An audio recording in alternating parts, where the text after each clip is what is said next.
Hey everybody, this is Mike Plus A Precision, and this is the introduction to my KONDIA Powermill. Let's take a look.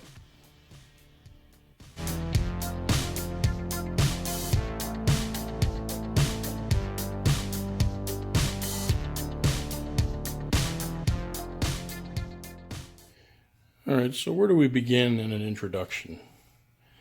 I don't really want to call this a clone because it's different. It's made in Spain.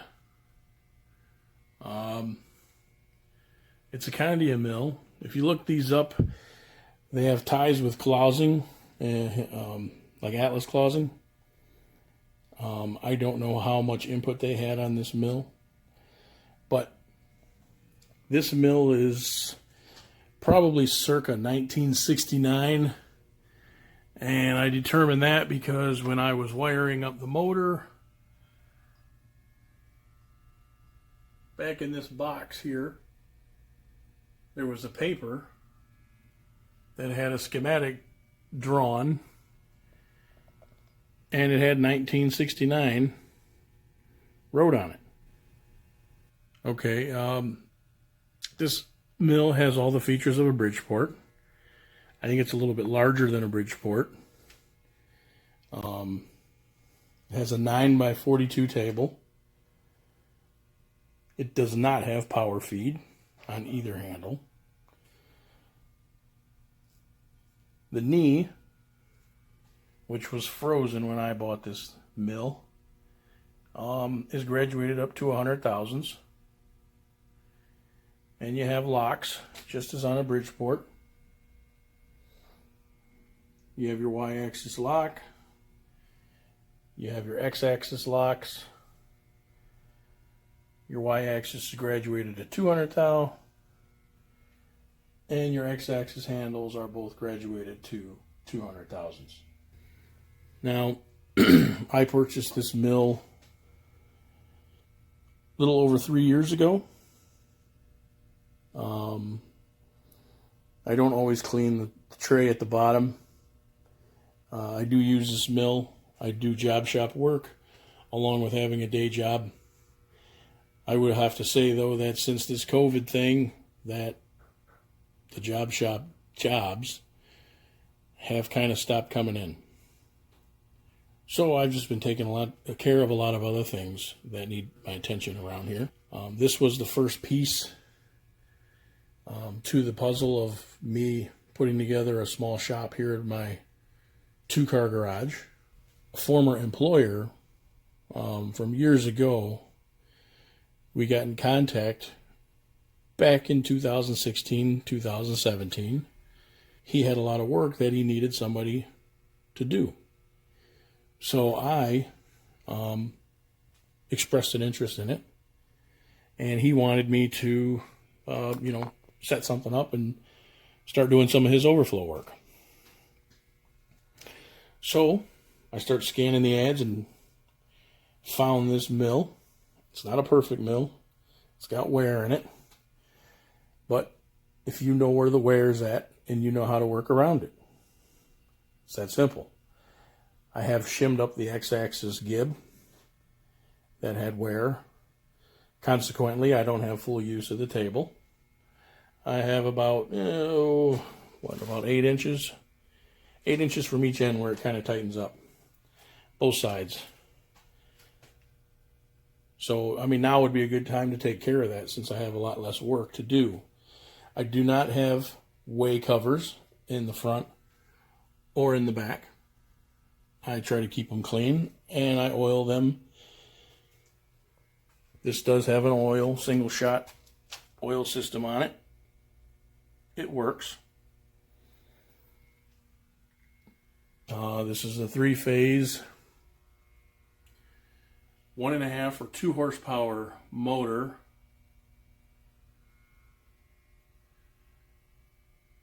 Switch on, off, on.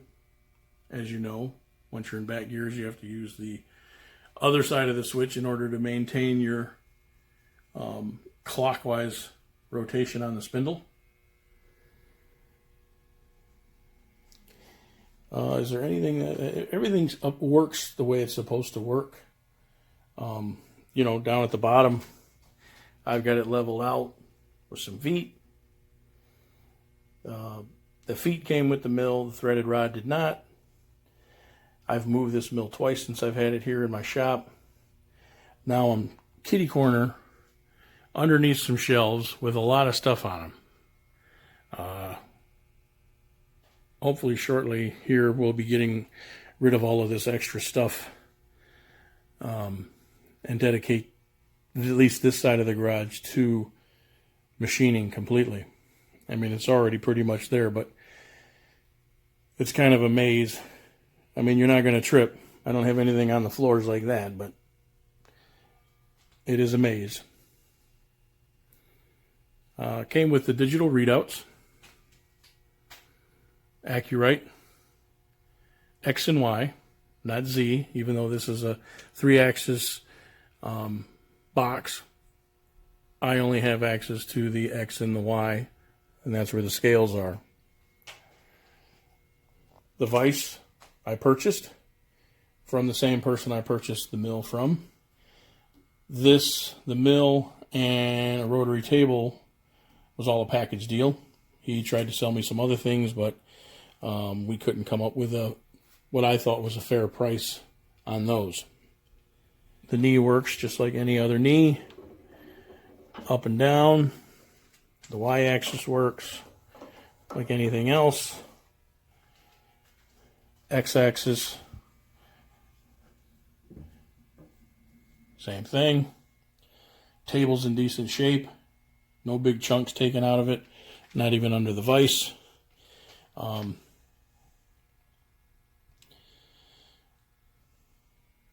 The gibs are not in the best of condition.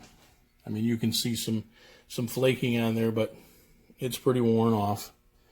You know, there's flaking if you look, but there's also some shiny spots. So all the locks work. These locks work. The Y-axis lock works. My quill lock with my fancy custom handle, that works. I guess it's the backbone of my shop. It's nothing too fancy. I cleaned it up when I bought it. I didn't paint it. I didn't restore it.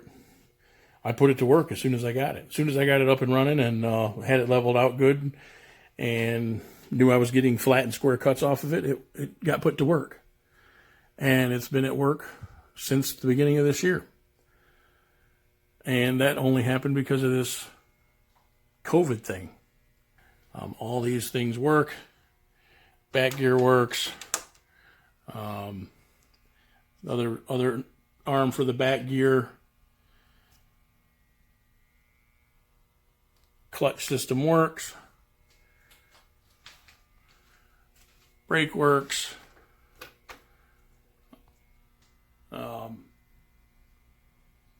No problems. I can't tell you whether it's loud. It's as loud as I remember these types of mills being. Feed works. I do not have a micro adjust handle, but I've never used a micro adjust handle on any knee mill that I've ever used. I think I'm missing a handle here, but I don't use this that often. Just not part of the work that I do. You know, all of this was frozen up when I bought the mill. This was all cake solid with grease that had been solidified. None of this worked. I disassembled all of this, cleaned everything up, got everything functioning properly. I've had this switch go out on me. This was a bare.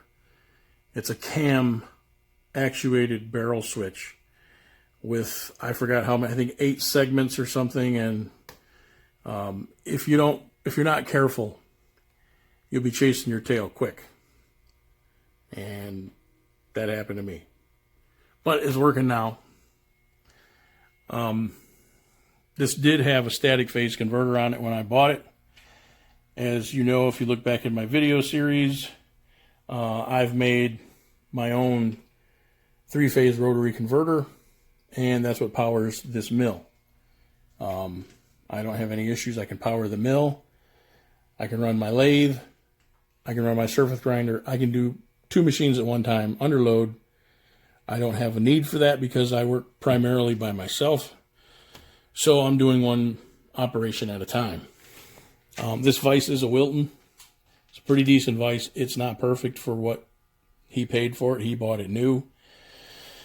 The Accurite DRO works good. It's got a lot of functions on it. A lot different than the old Accurite LCD, LED. The rotten ones with the red readouts that just had a reset for 0. This has a lot more options and a lot more toys and things that'll make your job a little bit easier. It's even got a job clock on there, which is kind of cool.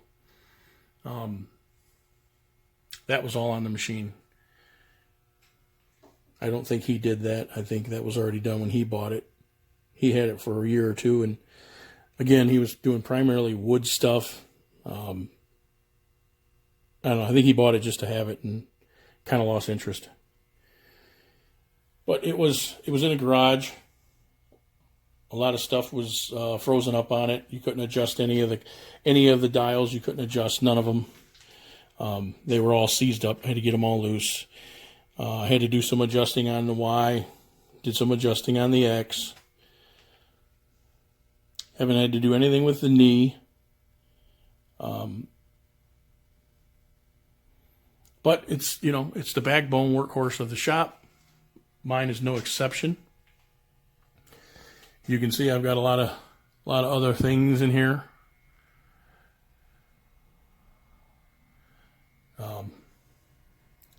But I mean, this is it. I don't really know what else to show you. I guess I could turn it on. So let's do that. All right, let's see. We're going to turn it on. Where are we at? We're on the bottom pulley. So that means we are at 360 RPMs. So let's turn it on.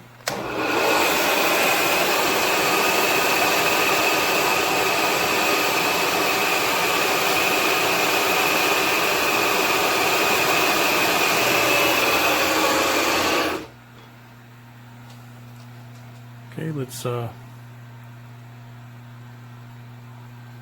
turn the clutch on. I can show you the feed.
See it turns in reverse.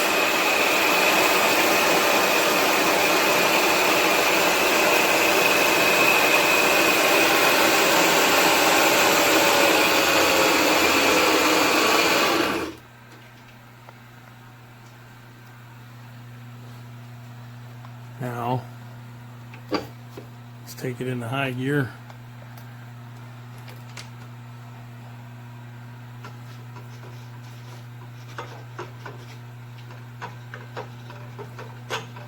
Always check it. I don't want it to pop into high gear, not when it's going that fast. And it did it anyways. But there we go.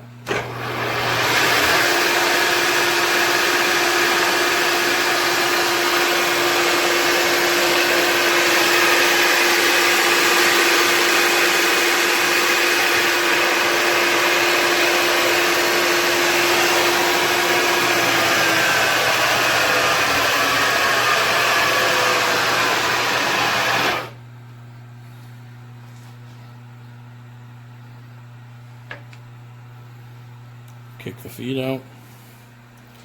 I guess that's really about it. Since I don't have any feet on any of the axes, I can't show you any of that stuff. I mean, you all know how to turn handles, so I don't need to show you handles. The vise is a vise. The rotary table is tucked in a cabinet. Don't feel like digging that out. But you can see, you know, the vise tilts and swivels. I've got a variety of setup equipment. But if you got any questions, post them in the comment section. Give me a thumbs up, give me a thumbs down. Anything else on this machine seems to be peculiar or of interest, let me know. If you've got a machine like this and you want some pictures taken or what have you, let me know. I'll try to accommodate and take pictures.